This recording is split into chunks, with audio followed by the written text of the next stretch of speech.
ইন্নাল্লাহা ইয়াগফিরুয যুনুবা জামিআ, আল্লাহ সমস্ত গুনাহ ক্ষমা করবে। ইন্নাহু হুয়াল গফুরুর রহিম, কারণ তিনি হচ্ছে ক্ষমাকারী, দয়া। তুমি কি ওই যে পতিতালয়ের মহিলা, তার চাইতেও খারাপ যে কুকুরকে পানি পান করিয়ে জান্নাতের বিষয় জেনে গেছে?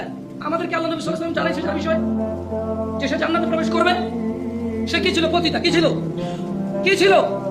তুমি কি তার চাইতে খারাপ মনে করবে? যে আল্লাহ পতিতা কুকুরকে পানি খাওয়াইলে সন্তুষ্ট হয়ে জান্নাত দেয়, যে আল্লাহ 99 জন লোককে হত্যা করার পর যে বলছে ক্ষমা নাই, তাকে হত্যা করছে, এরপরেও মনের ভিতরে কেমন জ্বালা যন্ত্রণা যে আমি কোথায় গেলে মাপ পাবো, কেমনে আমি মাপ পাবো, এই যে মনের ওর এই যে দ্বিধা দ্বন্দ্ব যে আছে, তো একজন বিচার করে ফেলবে, মাপ না পাইলে কি হবে, কে করবে মাপ?